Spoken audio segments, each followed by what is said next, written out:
Welcome to the Tessa Lounge. Produced by Studio Whacked. So you just don't drink alcohol. Okay, good. Cool. Well, I'd like to thank you for coming in today and changing up the panel. My pleasure.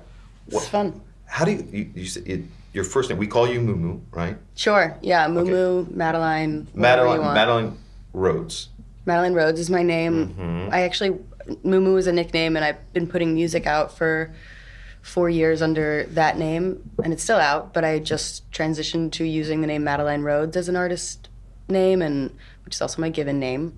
And I'm releasing an album under that name this year. Right. Yeah. What's your arrangement? I mean, how many other musicians do you work with, or do you do things by yourself? I collaborate a lot. I'm going to play a show with my New York band in 2 weeks back home. And I collaborate with different producers and sometimes co-writers. And so but like the project is mine, and then people come in and out of it. Okay, great. Yeah. And great.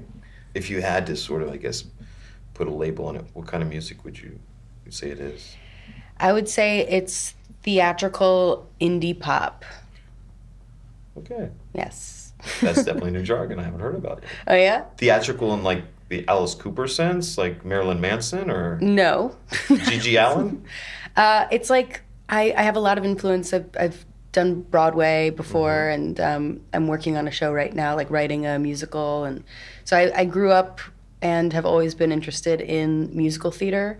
And then when I started making pop music, it just seeped in. It's like it's very narrative and story-driven, and sometimes there's like a modulation and then like weird sound effect and lots of harmonies. Oh, wow. Yeah. So you've actually been on Broadway before? Yeah. What show were you in? The Country House on Broadway, and then Fun Home I did for a while until I had to move to another project. But yeah, those are the... And you were singing in those, I take it? In Fun Home, yeah. Can you tell us a little bit about how it felt to be on Broadway? Like, what was your experience? What's your takeaway from that moment?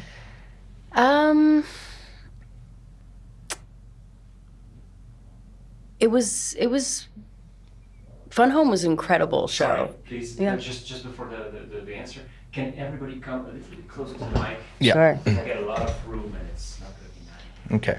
How's this? That is better. Okay. Thank you. Sure. Fun Home was beautiful. I think it really depends on the show. Like, What was the nature of Fun Home? Like, what's it about? Fun Home is about Alison Bechdel, who is a graphic novelist, and it's based on her novel Fun Home, and she basically tells the story of growing up and coming out as a lesbian, and it's her memoir. Okay. And so the whole cast, it was like really inclusive, and there was a lot of queer women in this cast, and we started at the Public, and we were all getting paid like lower than minimum wage for the hours. But people were so passionate about being part of a project that is showing something that we haven't seen on stage really in like a commercial setting like Broadway. Yeah. And so that was really special. And then there's been other projects I've been part of it, and it really depends on like who's in the cast, what's the show about, you know? Right. 'Cause you don't the energy of collaboration for something that you all agree is moving in a positive direction. Yes. Because we don't choose what projects, I mean, you know, like as an actor, you audition for a bajillion things, and then you get chosen for one, and like you might be representing this incredible woman. Alison Bechdel also, there's like the Bechdel test, which went viral. It's about how to tell if a movie is sexist, and it's like, are there more than one female character? Do they talk to each other, and do they talk to each other about something other than the male characters in the movie? I've read about this before, yeah. Yeah, so that's her. So like, you can get chosen for that, or you can get chosen to be like the rape victim on Law and Order again, and you don't choose. Right. They say yes, and you say yay, and you show up, and so. Right. So I imagine when you have an opportunity to do something that you would choose, it probably brings out a different element in your performance too. Yeah, and then of course, theater is fascinating because each night it's different, but also it's monotonous because each night you're doing the same show. So after a certain amount of time, unless you're finding new things and discovering more, you're just showing up and going through the motions. Yeah, you just have to keep nuancing your character a little bit more and more, Yeah. huh? Okay. All right, thanks. Yeah. Why don't you take us back to when you were growing up in New York? Where did you grow up exactly in New York? My family started in Harlem, which is like Upper Manhattan, and then we moved to Morningside Heights, which is like Upper West Side. Also, it's that area, Upper Manhattan. For those of us who aren't super familiar with the very specific geography that I'm mentioning, and yeah, I have 3 biological sisters. I have 2 stepsisters. I'm the youngest of 6 daughters, and when I was 9, my dad moved out, and so it was just like a bunch of women in this apartment, and we had one shower, like it was a dog eat dog around there, and what they say about like syncing up. I believe it's true. There's like no science that supports it, but we'd all end up syncing up and needing the bathroom at the same time and screaming. And I feel like there's this reputation that brothers have that they're aggressive and, wild and reckless. And I can't imagine if it would be any more intense than having sisters, because we were savage. We were full of love. We had a lot of fun, a lot of laughs, and we were savage. Yeah, I'm sure nature has its secrets and syncs people up in especially in close quarters. If sharing family bonds and being of the same sex or gender, and then, but I don't know how 6 men would react with the one bathroom, and if nature put them on similar cycles, whatever cycles those might be. Cycles do you have? I don't know. I haven't heard about this yet. I don't know. To be discovered. But so that Upper West Side, and then where did you go from there? Like Well, geographically? Yeah, well, in New York, with your family or by yourself? So I've stayed in New York. As far as like what is my zip code that I put down? No, not really. Just to give the listeners an idea of, like, so that was your base growing up, and then you branched off. Yeah, I ended up getting an apartment right by where we started, which it's in Harlem again, and it was mine, and I still have it, but I'm renting it out because I ended up moving to Paris. You're subletting it. Yep, I'm subletting it illegally. So, Oh, it's illegal? of course it's illegal. Well, subletting when I lived there was legal. Oh, It's yeah. not legal here. Co-ops. I think the next level is your subletting it out to somebody, and so Well, that is illegal. That That But would here be- you that can't would be sublet your scary. apartment. Yeah, here It's highly illegal. they don't have like co-ops here the way that New York. Every building in New York is co-op, so you don't own your apartment; you own a percentage of the building, and then they have these rules. I'm the vice president of the board, though, so rules don't apply when you have power. No, they do. They haven't gotten you me have yet. immunity, like No, like certain politicians absolutely want. not. I'm pretty sure they're all coming for me at some point, but But they do have the copropriété here, and you do have sort of a communal, I guess, possession of the building and the shared. so you Partie can't of rent it. your apartment out if you wanted to, if you own it. If you own your apartment, of course you can. Yeah, you can't in New York. The co-op says like, no, we don't allow that.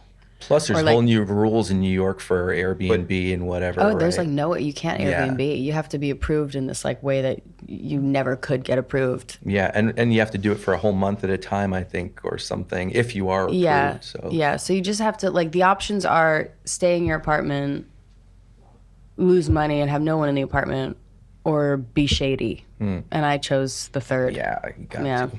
So, I didn't know this. I don't know if the laws have changed since then. But, for example, the apartment I was renting was rented to me by the owner. So he was doing it illegally, is what we were saying? No. No, It's just his co-op. He's got a sweet co-op. Exactly. So it depends on the co-op. Yeah. Okay, yeah, exactly. So, Yeah. because also the idea was that when people would rent their apartments from the owner, if they wanted to go away for 3 months, they could just sublet it out. That's fine as well. I think they've gotten a lot stricter. Stricter on that kind of thing? Yeah. Because of Airbnb, possibly. My place in Brooklyn initially was rented to me by one group, and then they got bought out by another group, and by the end of it, nobody knew where the real paperwork was for my lease.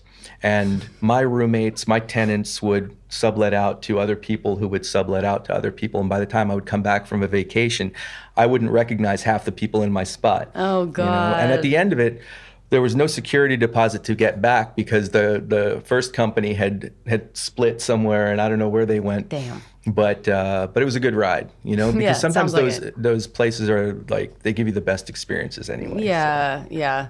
But did you ever come back and like your shit had been ransacked or something? Oh no, I mean, my stuff was there till the bitter end when the landlord bought everybody out, and I managed to take all my leftover stuff that I didn't bring here to France and just put it in storage or leave it with friends. But Are you did- still storaging? Oh, yes, just Damn, because you know it's why? rough. You've been here My- for a while. My parents live in New York, Okay. but when people get older and a little more rigid in their ways, I have about this table's worth of store records and other stuff, right? But I can't leave it at my parents' house because Why? there's no room in the basement. Oh, and so I have come to pay on. $50 a month in storage 2 miles from my parents' house in Long Island. My dad's like, come on, Mom's strict. like, and so You anyway, gotta have strong boundaries in this you gotta, world. and you have to have respect for those limitations that people put up, even if they're family. So I'm like paying that extra $50 a month, and I'm wondering why. But I think it's You worth have it. to sneak it in their basement when no, they're not looking. that was the plan. They're not gonna find it. When I was younger, I snuck a grand piano into the basement. That's there. still a That's what I'm problem, talking about. And it's still there? It's still there. See? You can do this again. I know. You need to get your shit together. I wouldn't even You have need to go hire New like York. 3 other guys to help me to do this one. Yeah, it seems easy. Your option sounds a lot better than what happened to me. I left stuff at my parents' house, and my mom doesn't like clutter, so everything just got thrown away. Oh, brother. Y'all have fierce moms. So I mean, I think I don't even really know for sure, but I think maybe my like junior high and high school yearbooks might be there. She says they are, but I wouldn't be surprised if That's everything was sweet. tossed. Well, I had, like, then it boxes shows that of she letters. went through it, and that's Yeah, she it sounds didn't- like she did. She was like, this is garbage. I've Letters- been told that. I've never verified it quite Okay. yet, and I had boxes of letters. All that stuff is gone. What were you going to do with that anyway? Well, it was mine to do what I wanted with. But now it was in and her house. It was also told me that it wasn't a problem to leave this. It was in like a crawl space in the garage above. Like I don't know how that was Vicious. bothering anybody up there, but somehow it ended up being Somehow that burden. crawl I don't space know. becomes the most important part of the Yes. whole house. I want to hang with your might mom. also be the fact that mom just likes to throw shit out. Yep. Yeah. So Good for her. yeah, but I mean, I won't go into too much detail, but a lot of other stuff of my father's and brothers and Thrown out. stuff that was memorabilia. But how's the house looking? It's cluttered with her Oh, really? stuff. Well, not cluttered. I mean, she has all like She keeps her clutter and throws no, everyone else. oh, yeah, out. no, what I it's would call valuable. clutter because I'm much more into like a minimalistic environment, and she just has like silk flowers. There's like ostrich eggs and like wallpaper is crazy. Almost seems like you're in this dreamscape of the Jungle Book. So Wow. for me, it's Sounds like going into a incredible. Better Home and Gardens like brochure. So I call it clutter because I just like everything. Where does she live? Where are you from? My parents live in California. Okay. Yeah. What part? In Southern California in San Clemente. Okay. Yeah. But let's get back to you. So you were saying that your 6 sisters, you grew up on the Upper West Side, and you're still close with them? With my sisters? Uh-huh. Yeah, I mean, it's like we're a pack, so there's each individual relationship is different. I have some sisters that I'm closer to than others, but The biological ones, or is that how it works? Or not not necessarily. Oh, okay. Yeah, I think that's logical. It's just personality-wise, right? Yeah, absolutely. So I'm very grateful for this journey to be on with all of these women that we're like connected in this way that we can't actually leave each other. Like we might. There's a sister that I haven't really spoken directly to in like a loving manner for some years now, and it sucks. It's hurtful, but it's also cool to think about how like, you know, friendships, if you grow apart, you grow apart. But sisters, if you grow apart, you very well might come back together at some point. There's this invisible thread, and like I do fantasize about being an old lady on some porch in some rocking chair with this sister that I don't talk to later on. Like anything is possible. So Maybe before you're an old lady too, maybe even sooner. But I don't know. I'm hoping that she'd like soften up by the time she's got dementia. And It's the only way, I think. But how about your sisters? Do any of you share the interests that you've pursued? Yeah, so actually the sister that I'm really close with is a singer-songwriter as well and an actor. And we have very similar careers. She's a piano teacher. That's her like steady income job. Okay. So I'm not that, but otherwise we have very different genres of music, but I grew up from when I was a little kid. Like I grew up doing backup vocals at her concerts. She's 6 years older than me. I got her to sing on some harmonies on the music for the album that's coming out. I might pull her up on stage in New York for one of these songs. So it's nice. really special to have that in the family. Yeah, that's great. Did you guys go to one of these like fame high schools or something like that, where it was? She went to Art? LaGuardia, which Oh, was she like did. which was the Fame High School, and I went to PPAS, which is the building that Fame actually shot in. Okay. Yeah. Professional Performing Arts School. So we both went to public performing arts schools in New York So you've been involved in this. since I was a kid. Yeah, I wasn't working professionally until I was 17. I ended up in this school where a lot of so it's basically where the kids that are working professionally go, but their families don't have the money to pay for the private school. Okay. So there's like a private school professional kids school, and then there's like a public school professional kids school, and then there's LaGuardia, which is like the big performing arts school where you are practicing your art, but you're not allowed to work professionally. Okay. So I ended up in the school where the kids are working. So the Broadway kids, the TV kids, the movies, like they were all there with me, but I had never worked. I had never even seen a Broadway show when I got there.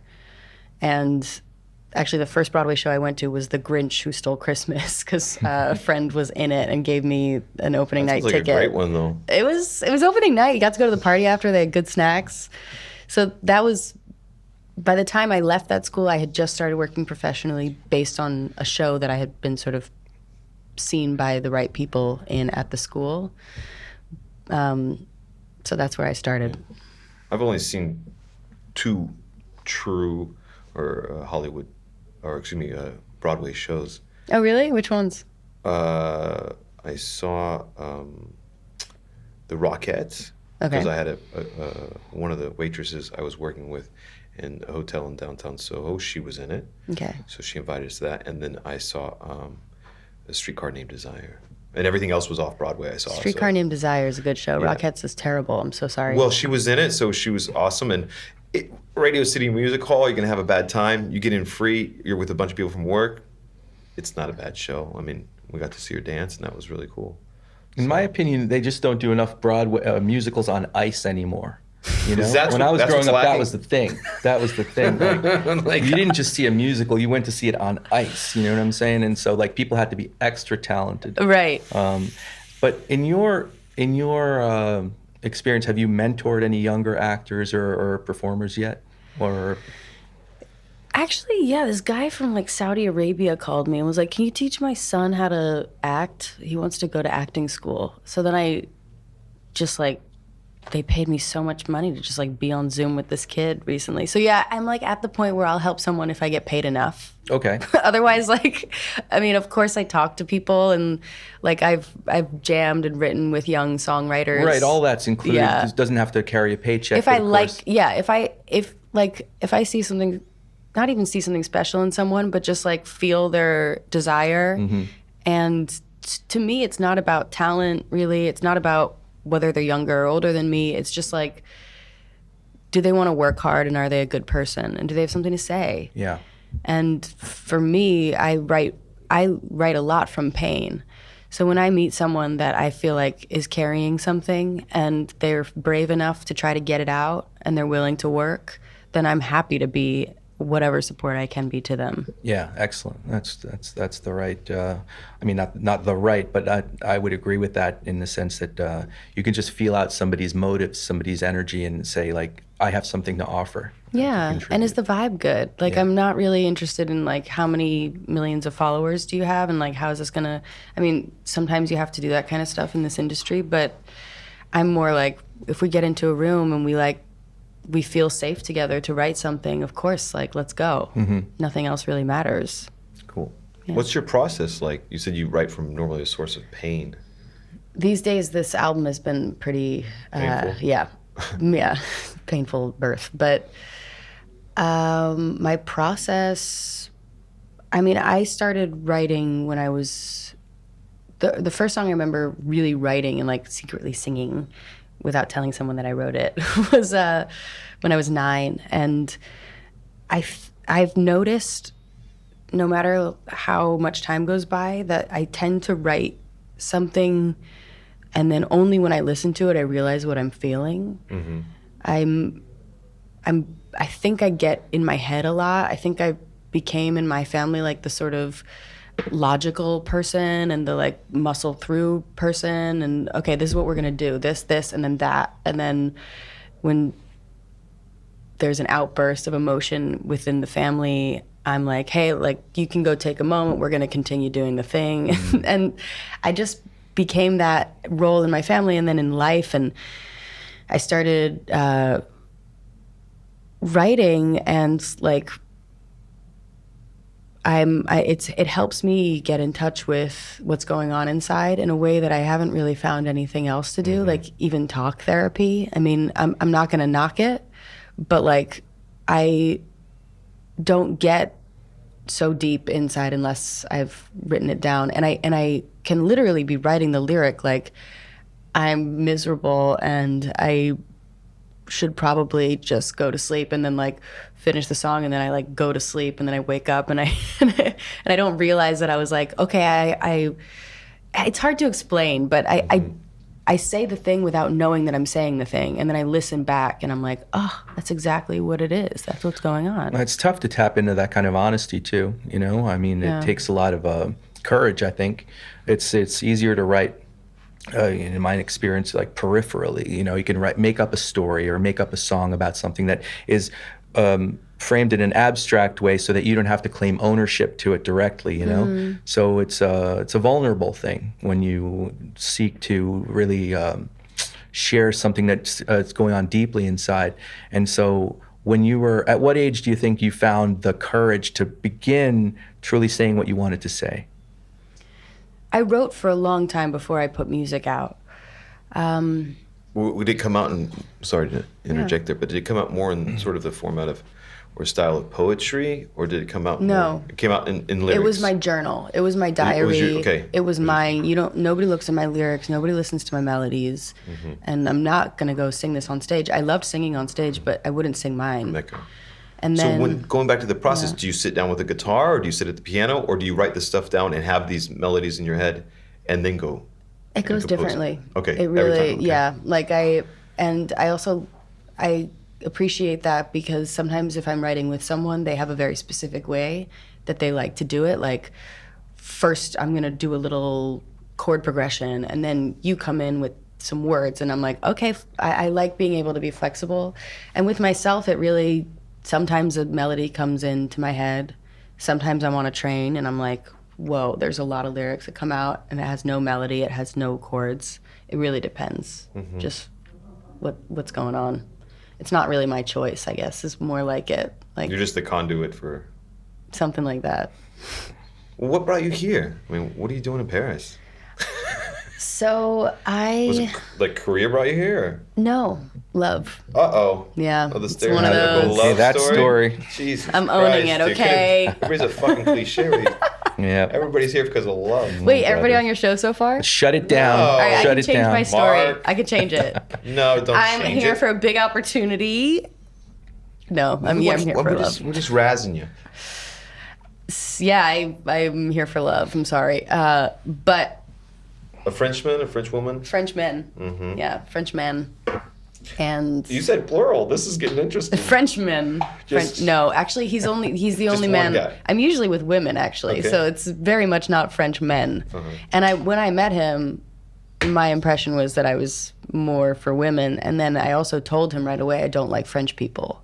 That was the first thing I said. How do you know you don't like French people? I didn't like French people. We met 6.5 years ago. And That's he a broad stroke, though, yeah, don't well, you think? sorry. Well, Wait has a your second. opinion Wait. softened up, or do you What's still have this? It's specified. yeah? And so Uh-huh. specifically, how? And can you elaborate Yeah, a little Sure. bit? I want to hear about this. I've met some French people I do like. Most of them are half something else or not from Paris. Oh, so you don't like Parisians? I don't know what I don't like yet. I'm pretty new here. Wouldn't you say it's an attribute of a person that you don't like, or I mean, Yes, yes. what kinds of And affectations or what kinds of behaviors would you say? Let me backpedal. Yeah, Let me backpedal for a second. Probably a good Okay. idea. Yeah. Being that some of our listenership or Whoa. I strike it. Cut that part that I Hold on, talked about writing the it French down. people being Big hater of the French. big hater. here's the French flag. Yeah, no French flag, please. No, here's what I'm gonna say. I've met some French people that I really love. I've even met some Parisians that I really love. That is mind blowing to me, but I did, and I'm grateful for that. I think there's parts of this culture that are difficult for me. I think there's one part in particular. It feels very negative. It feels very pessimistic. Mm-hmm. And at first, when I started coming around here, which was like 2 years ago, me and my partner, we met 6.5 years ago, and we didn't know what the plan was. And then we did a back and forth for the last 2 years of like, we spend this time together in this city and then this time together in this city. As of now, he doesn't have the opportunity for a visa the way I do. Mm-hmm. So we're starting with mine and then hopefully going to get him to be able to work more in New York too. Gotcha. That's where we're at. So I'm not here like I've given up, I've left everything behind because who cares? I am here for love. Like as I said, I'm a practical human, and this is You've where got we're an at. anchor in New York still. Yeah, I'm still going back and forth, and so when I first started coming around, like the negativity was kind of charming. I was like, haha, look at these, like this socialist country and these people like complaining all the time about how they have no Right. help. That is a general observation. You know, it's not something that everybody has it uniquely because we all have unique experiences. But I would say that you can come into a place like this, like from the States. Give you an example. Nathan and I have talked about this. Your friend tells you they just got a promotion at work. In the States, the normal reaction on East Coast is like, that's cool, man. West Coast is like, fabulous, Yeah, whatever. yeah. Here, it's like, really? Yeah. Like, because it becomes a matter of self-reflection. It becomes a Oh, matter really? of That's what they're doing? And so, for example, I think it's one-upmanship here, and a little bit in shiza. terms of Totally. like, Yeah, so that sounds real. people, I've observed a tendency where it's difficult for people to be genuinely happy for each other without feeling like they have not measured up yet in the same way. Ugh. And so in that way, I've observed a difference. Nathan, you've been here longer. I mean, I don't know if maybe I'm being biased I in think speaking. that if we just go back to the human condition, I mean, it can be observed in a lot of different ways, but I think that jealousy definitely plays a role, whereas in the States, you're living in a meritocracy, and therefore, normally people are like, you got a promotion, dude? You merit it. You know what I mean? You climb up the social ladder, whatever it is, that's great. Here, people are, you don't really celebrate those things in the same fashion as you would with your colleagues, because they aren't openly competitive. Therefore, they're secretively competitive. And so they're not going to really just like join in with you getting a promotion. They'll be like, oh, that's good, kind of a thing. Now, this is, once again, this is very, we're taking really broad strokes. We're dealing with stereotypes here, which are true.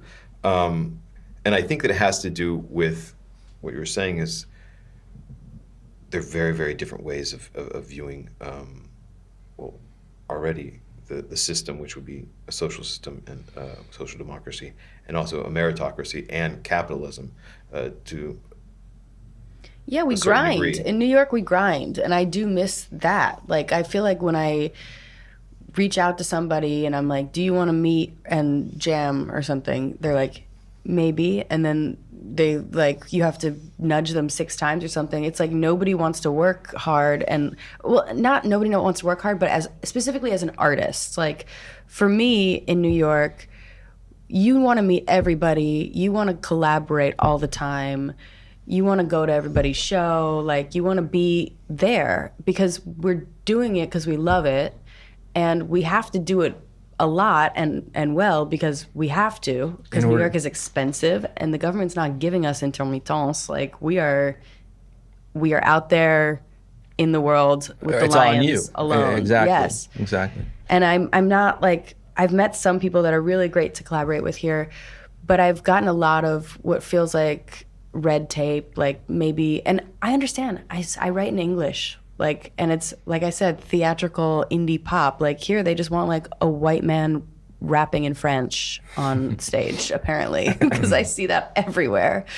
But they don't want White men rapping. Oh yeah, like every lineup I've ever been part of here, Really? or like any show I've been to, there's like multiple, and each venue in Paris, they're like, we only book bands right now, and I don't have a band here yet.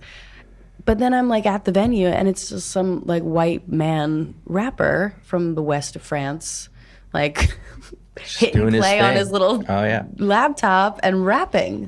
What are the venues you're going to? I can't like jargon them off, but I've gone to a lot of shows here, and I've been on some lineups here. I've never.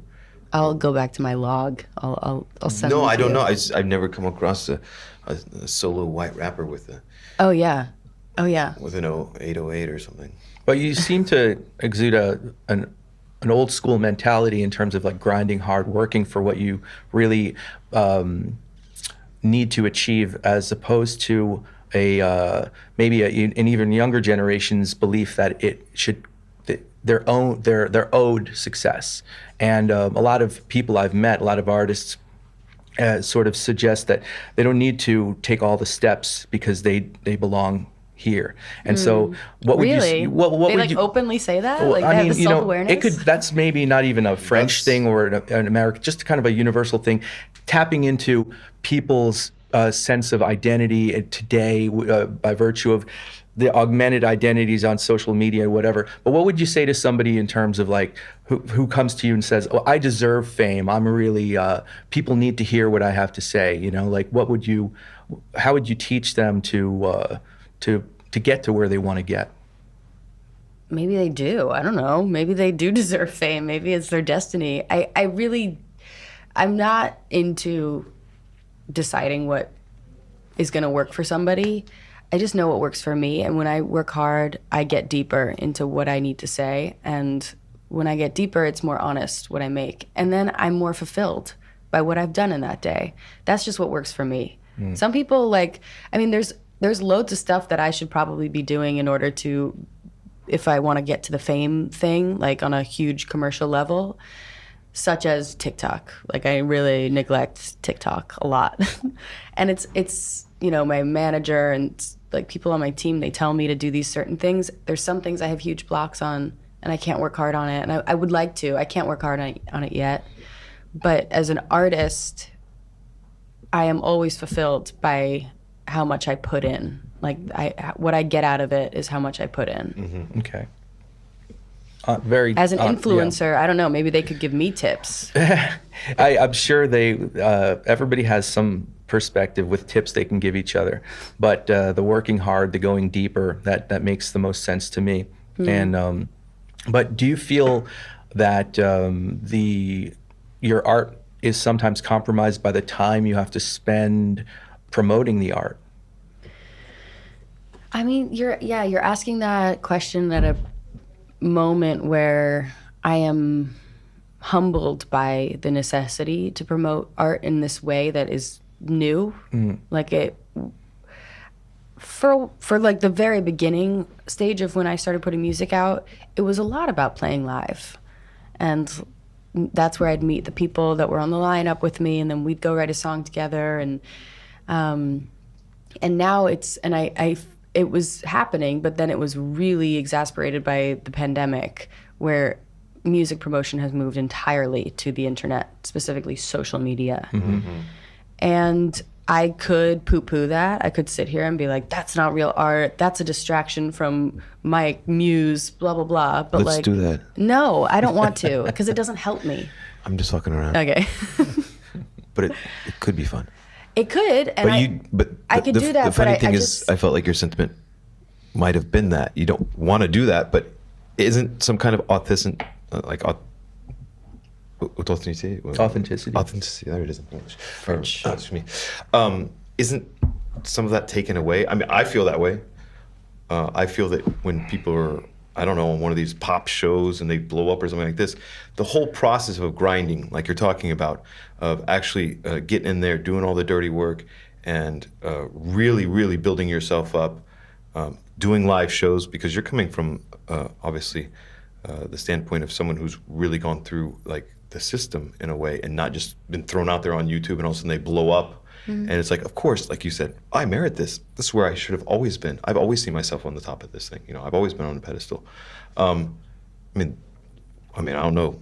Do you not agree with the fact that, there's nothing really authentic about that at all, really? I mean, somehow it's just, you're just thrust into this world, and you believe that you've always deserved it, or that, it should have always been this way. And a lot of people today think that if they're not there already, then they should have been a long time ago, and they're getting, shortchanged in some way. So someone who does grind, I mean, you must see that as sort of not as authentic, no? I don't agree. I think grinding has changed in definition. I think I am humbled by whatever feels obnoxious that I'm seeing on the internet that some influencer made. I'm humbled by the hard work that they put into that, and I want to honor that, because if I get into the narrative of like, they're not grinding, I'm grinding, it doesn't serve me. Like, I have to be able to be flexible, and right now this is how music promotion works. And actually, if I look at it in a lens of gratitude, this is the first time that somebody like me could put my song somewhere, and the right person is there to see it. Like, back in the day, you'd have to be at the right nightclub in the right slot with the right manager in the house or the label rep, and have the club owner say the right thing to the guy to make him listen at the right song. It was really chance. And now there's a platform where I could get to that person without all of those things in order. I have to make something good. That's a good point. I have to make something good. Get on that TikTok. Yeah, I know. I have to. And yes, it's draining. It's draining. It's an adjustment, and it's painful. But similarly to when I'm practicing my bass parts, or when and everything's a performance. Like, even for a live show, there's a lot of effort that goes into figuring out these bass parts just so I can be playing bass, because I don't want to afford my bass player. And and it looks cool. My bass looks cool in my hands sometimes for these songs. And then there's wardrobe, and then there's getting the right people to the show. And there's all this stuff that isn't about me baring my soul and getting in touch with my heart. So similarly, putting the ring light on, or getting the right angle, or using the right trending sound, that's all shit that also doesn't have to do with bearing my soul. But it's all grind, and I need to, and when I put in the effort on something like that, learning more about how to use social media to get in front of the right person and the right people and get my song heard, it feels so good when I work hard on something and I get it out there, and it does reach that little girl that writes me and says, this is my new favorite song, makes me feel so proud of who I am. That's a huge moment. Feels great. Absolutely. And social media will give me that. So I don't want to. I think you make a very good point about the permanence involved in social media, and the idea that it's no longer so much of a, let's say, a momentary chance encounter of the right people at the right time. It's Yeah. just someone accessing exactly what It's they all want possible. to access. Yeah. And that's my American dream vibe too. The French would be like, "C'est pas possible, c'est pas possible." Well, you But see I'm that like, there "It's therein lies possible." the difference between the optimism and the pessimism. But how about here in Paris? What else do you like to do? Like what how do you keep busy when you're not working? It's hard. It's actually, I'm in like a place where I'm finding great difficulty with that. I've never had so much time alone. Growing up in New York, like I have this big, loving community, and in Paris, I've met some great people. I've made some great friends, but I am not in love with a lot of people here, and they're not in love with me yet because that kind of stuff takes time. So I've ended up kind of isolating a lot. I'll also say that I'm like getting out there, and there's some good stuff going on, but I think I'm in a moment of grief and transition in life for all kinds of reasons. Okay. And so I'm spending a lot of time feeling that, and I stay at home and I write and I cry and I'm just like kind of on the roller coaster. And I don't have the balance of like that stuff I do in New York too, because I'm an artist and I'm tragic and all that good shit. But like then somebody calls me up and is like, "I'm at your door, let me in." And you know, my friend is there, and then they come up and we make burritos. Like it changes the vibe, yes, for sure. And I don't have those breaks in my like spiral of agony of art making the way I do in New York. So it's kind of gotten me pretty low, and I'm saying it because I'm working on saying it. So that, I don't know, just so it's not just like my dirty secret, but I'm having a hard time. And I think right now I'm an immigrant, right? And I'm like an immigrant in the bougiest way. I'm like white. I'm immigrating from America, from New York City to another capital city. And it's Europe, and you know, like it's and I have money and I have a home to live in, and I have a partner that's like helping me navigate the whole bureaucracy. Very honest admissions, you know. It makes it's a the big easiest difference. It could be. Exactly. And it's so hard. I am so humbled by like how people move through this globe and find their way with any one of those things not present. It's absolutely. I'm amazed. How's your really French? Amazed. Terrible. No, it's getting better. You know, that can be but I'm shy. that actually can be good and bad in French. So I'm not sure. Oh yeah, that's true. It means the same. C'est pas mal. But do you like to communicate in French? I mean, is that a joy I for prefer you? Espanol. So. But when you're in France, I mean, it's gonna probably be a little bit better if you speak in French. I'm like finding fun ways to learn. Like I'm watching T10, and there's like this badass lady that's been doing coffee language exchanges with me because she wants to learn English. And I pick up a couple shifts a week at a French restaurant. And they're like usually like 6 to 8 hour shifts where I'm like forced to speak French the whole time. And then if I don't do it right, like I get very publicly shamed. What about with your French boyfriend? Do you only speak in English? We're we're trickling in more and more French as we go. It's weird because like when you start a relationship in that language and when communication is so vitally important, it's like hard to, you know, transition out of it. Yeah. Yeah. But we do sometimes. We work on it. Sometimes I surprise him with a fun new sentence. There are really good classes that are offered by the mairie here, and they're not too expensive. I mean, you will be in a bigger class setting, but they actually have good teachers, and it's all about learning the grammar, which is the most difficult part. Yeah, I know. I need to look into that.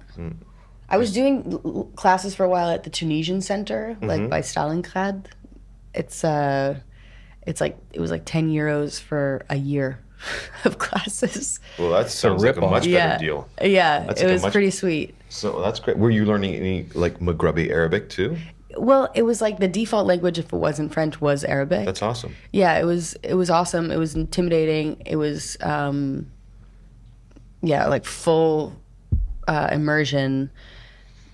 And I gotta get back to it. I gotta get back to classes. It's just to go back to what you were saying before. about how people just come like around and just like bang on your door and say, hey, what's up? You know, I mean, that's a real new, I think that's maybe a metropolitan phenomenon in the States, and we do improvise a lot more. The French do have a tendency to be like, oh, we'll get a rendezvous and I'll meet you, or we should meet in the cafe. You know, no one ever, I miss that in a huge way, especially in New York, where someone's like, yo, what's up, man? And he's like yelling out the window. So he's like, yo, let me out. You know, that's so true. And no one ever just sort of pops by.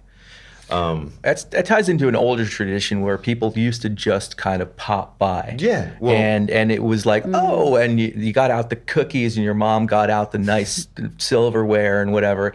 But then growing up, it became more about making that plan, you know, using your landline at first and then your flip phone to like figure out, oh, we're going to do this. And now it has really turned into a very surprising moment if someone just sort of knocks on your door. But I love that moment. So you think it's like an evolution thing versus a cultural thing? Because I see it more. I mean, it could be a cultural phenomenon, but it's not. It's not based anywhere. It's kind of like something that has caught up with many Western nations or many of our homes because of our sharing in similar technology, our sharing in similar patterns of behavior.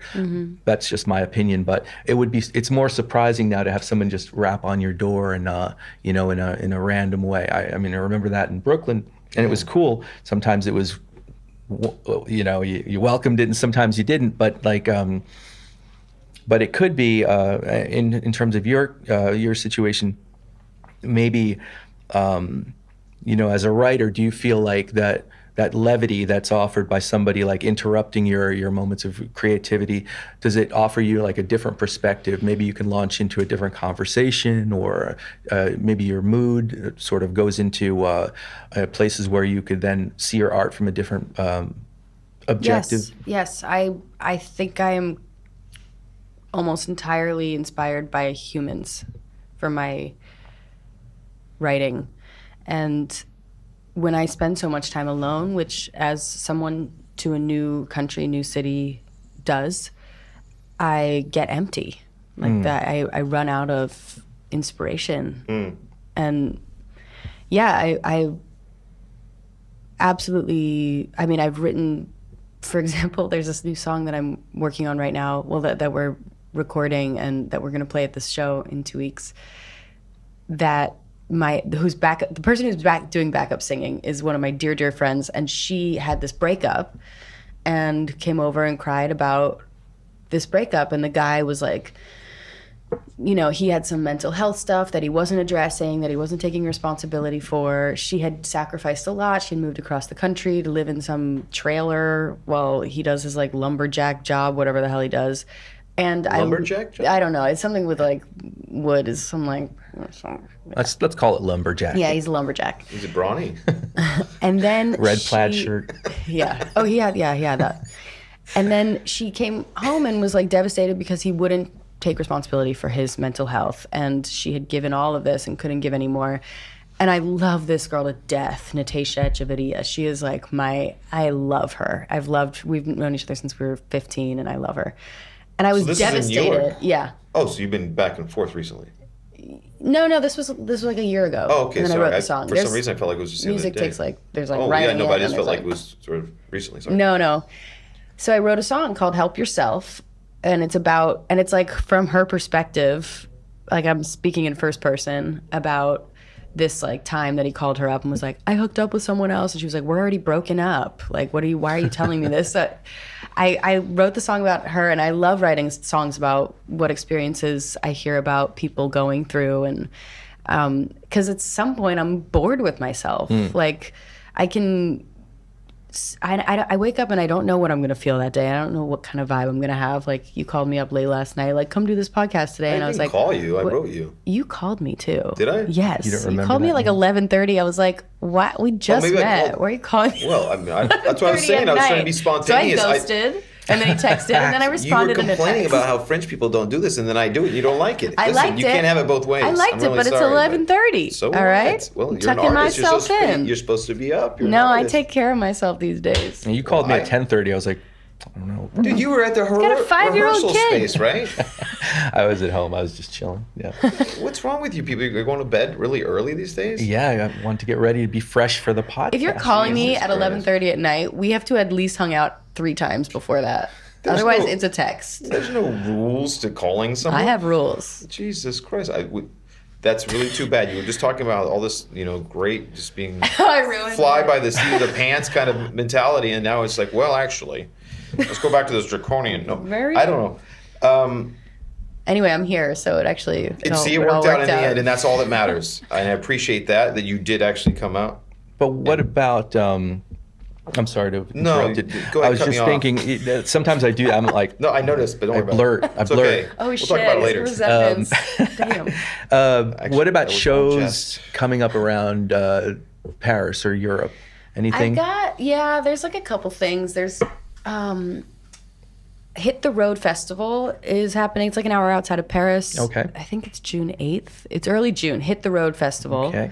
I Is it a will French be. festival? Yeah. Really? I'll be playing In English? that. I mean, that's what I speak, so No, it's called I Hit the think Road, they're though. It's not aware. like- Oh yeah. Frappe la route. No. Okay, I don't know if you Sorry. translated it or what's going on here. No,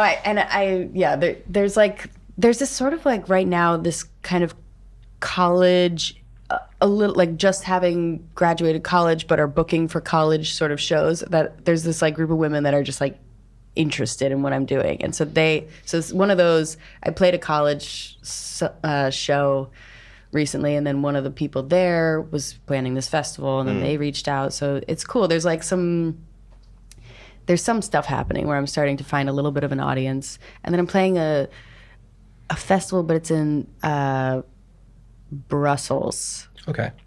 That's cool. Brussels, I like a lot. Yeah, I've never Yeah. been. Brussels is really cool. It's at the end of April. You probably like the Belgians more than the French. They're sort of like they're really. Like, Wait, hold on. Can we scratch the part where I say I hate the French? Because I do. oh no, that's like, staying in for sure. Scheiße. That's been our I through like- line throughout this whole podcast. True. I was trying to get back to I it. have found actually. some of those people that I do like that are French. Victor, who's recording this, actually, good buddy of mine, French. Right, Victor? All right. You No, come you've back. been blacklisted in French. this country. You've You're done. redeemed You're yourself. done. All right. So I have a sort friend of- named Victor who's French. There you Big go. tout like social media. Maybe it'll happen. I've Fuck the made many a haters. good friend here, and but I, from the point of view of my French friends, they admit later on that it takes longer for them to succumb to new friendships. In the States, it might be that we have more of a superficiality, but more of an openness to, hey, how you doing? Okay, let's. But here, it might take longer to make that initial contact, and then. Yeah, but my French friends sure. would suggest that the contact then runs more deeply, and Definitely so, a more profound relationship. which I've experienced, and so. far. I would say, "Vive la France" for that, you know. Okay. So I've Oh, made no. some Yeah, very that's good something friends. that- Don't give up hope. No. It just takes 2 time. years. Yeah. That's how On and long off. it really takes to kindle an actual friendship. Yeah, I know. And then it is I've gonna never be had to do more- this, so I'm also Yeah, aware yeah. that like this is, and moving anywhere There is hope. hard. There is hope. There's hope. There's hope. I think I have hope in building a community. I'm impatient, but I have hope. I am though, like I said at the beginning of when I started coming here, I was like, that's funny how negative they are. And now I'm like, wow, that negativity hurts me. Like it's weighing me down. So I need to either find more people that are Positive. less, like when you say things are great, you say they're not bad. Like that's what the language That's kind of like, does. that's New Yorkish too. Like, how you doing? Not bad. No, Yeah. especially when like I've seen this great, incredible film and been like, wow, that was incredible after, and the person that I saw it with is like, pas mal, like it's not bad, you Yes. know, like it's. But that at some starts point, off be happy. Right, at right, some right. point. Really young Yeah. age though too, because school is the same way. I know it's cultural. I know, and if I had but there's like a lot of depression in this country too. So I'm like, maybe y'all should be just looking at your behavior There's a a lot little of bit and depression? change it up. I yeah. so? Like, I mean, more than statistically any speaking? other European country. Really? Yes. know I mean, that they fact check me. consume- All 'cause right, I'm, we like, don't have full our of other fake host, news, the but- fact we have- checker. He's fast with that. Our buddy Friday always does a fact checking. I didn't know. I know that they consume the most hashish in Europe. I didn't know that They're on the most antidepressants. That's what I read. but from one I don't know source and have anything not about fact checked that. before. But none of my friends are. I can introduce you to them. I'm not saying there's anything wrong with antidepressants. I'm just saying, like, if I experienced getting really weighed down by the negative, what I perceive as negativity in the culture here in Paris. And then later on, I found out that there is a lot of depression going on in this country. So I'm like, at some point, I'm like, wait, can we just like reassess this? Like, do we really want everything to be just pas mal at best? Do we really want like the glass to always be half empty? I feel like it's about, finding that circle that you can run in that makes you feel a little bit more uplifted. Yes. Because, for example, Yes. if you're around the pas mal people, it will rub pas off. mal They're like a people. tribe now. These people. I know they congregate around now, but That's awesome. Dude. So really, it's just it's one of those things where maybe it's like sympathetic vibration, where all of a sudden if somebody is negative, then you feel like you have to adopt this negativity in order not to challenge their point of view or something like that. Somehow I tend to assimilate like that as human beings, but I feel like maybe it's also important to keep this perspective of who you are. I feel optimistic. I feel positive. So if you're surrounded by, or if you confront the pas mal, you can still sort of like reflect That's what it I off. need. Right now, I have to go back to New York to refuel on the Genial people, and then come back and have the pas mal people, and not. But like another thing is, apparently, because when I take these shifts at this restaurant, I've been warned not to smile too much. Like, apparently, Smiling police that looks come on to you. stupid. Yes, apparently, smiling is a Really? stupid thing that stupid people do. That's so awesome. Which is, I love it. it's horrible. Like, you're telling, I mean, it I feels like love this this culture is telling idea. me not to be happy, and if I am happy, hide it. Like, I can't live like that. When I have happiness, I need to grab it, okay? don't know. I need to But grab th- and hold it as long as Do I you can. think that everybody for in the sure. States who comes up to your table, who's a waiter, he's smiling because he's happy? I think he's doing it because in America people react to I've that. been and they're- told they're smiling hiding- walking down the street, I'm gonna look stupid. No, like, but what I've I'm been saying told is that I think outside that of a lot more restaurant people context. are hiding behind smiles than they are behind like grimaces. That's fine. I'll hide behind a smile than behind a grimace any day. Yeah. But I'm saying that all those people Fake in the it till you States, when you make go it, up to the table, baby. like, oh, hi, Go. how are you? Can I take your order? They probably have a lot more problems than the people here. They're just like, I don't "What's know. up? What do you Sometimes need?" I just want to Welcome smile. to Friday. No, that's fine. That's fine too. Yeah, I'm just no. saying. But I'm wondering. When Mark was speaking, I was wondering. It sounds like this might be really mixed with maybe being homesick as well. Oh yeah. Yeah. Yeah, It I'm has super to- homesick. Okay. Yeah, I was thinking that. Yeah. I mean, I'm, and let me also say that I do like Paris. The quiche is off the chain. There is great off the quiche hook. We got it in. everywhere. We got- Would off the you hook. recommend a quiche spot for? Honestly, anybody? I've just been like walking Quiching it the up? streets. Any boulangerie that I see that has, I'm vegetarian, and it's vegetarian quiche, I go and I grab a slice. Then I walk a little more. And then I see another boulangerie, and then they have vegetarian quiche too. I just So you have to like, get multiple I'm quiches. quiching all day, every day. And that is, We've coined so many. Can't get that in the- New York. The Palmalians. I'm quiching. These are great words. Quiching, it's a I'm verb. quiching is really good. Keefing the quiche. This is yeah. Or it's combining a little French and English. Well, kife is actually No, Arabic. it's French and French. oh, it's Arabic. Kife comes from Oh, Arabic. keef Ar- does. Good No, luck. kife quelque chose. It comes from Arabic. Kife. Where's the fact turn- checker? No, this one I know. I'll admit ignorance on that, but I believe you. Yeah, I still speak trust. a little bit of Maghrebi Arabic. But one of the last things I wanted to end our session on today was, all of that said, being the very optimistic person that you are, which is great, and I do agree with a lot of what you said, and it's very difficult to assimilate in the beginning. And you come in here and you're like, what is going on? Why aren't people like just like opening with open arms and actually making this transition a little more easy? What chafes you the most in the end? Is it the people? Is it just the overall attitude about this culture? What chafes me? Like when my thighs rub together? Is that what you're asking? Like a metaphorical chafe? Metaphor. I'm not emotional chafe? asking. Yeah. I'm not asking I've you. been asked about my emotional emo chafes. chafe. Wow. Well, there's a first time for everything. Now, yeah, I don't want to know if your thighs are chafing, but yes, I want to know about wouldn't emotional. tell you. Well, that's good because I wouldn't ask that For question. another time. Nope. No, I do not want to know that. no yes, time. we're on the emotional chafing. I can't choose. There's so many things. that one thing that really gets. Let me end on a positive note because I am of the American persuasion. You can say something positive afterwards, but I really want to know what your. I already told you, like Bête the noire negative. is. It's negativity. It's just overall negativity. Yeah, I could like come up with like some funny thing about how like they don't like let you get away with bullshitting that you have a service animal or something, but like I don't know, the bureaucracy, the paperwork, whatever. I could say all kinds of like, but the truth is it's the negativity. It just gets me down. You know what? I love France because my dog loves Bout-Chaumont Park. And there you go. Which is a beautiful spot for all of our listeners, all of our watchers. We want to take, once again, I mean, this has been cool. I mean, it'd be nice maybe come back and hang out with us again. Why not? Just to I talk, got nothing else to talk do. some shit. Maybe talk about Now those you know. Palmalians or talk about I don't know, more your creative process. I'd like to know more about that. Thanks for having me. It was fun. And you said your next shows. Do you have any other shows that are before June? I got New York in York. April. Okay. I got I think Hudson, New York right after that, and then I got end of April Brussels and Festival June. Okay. Well, we'll be sure to put that. I at got some the end. stuff. I got a website.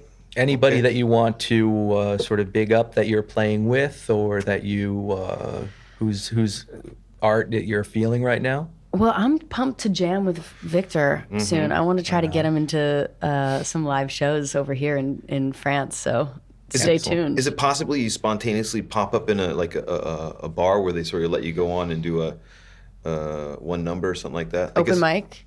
Open mic. I don't that's do what that. was I'm too called. anxious. No? I'm too anxious for that kind of stuff. Okay. Yeah. I was going to say that.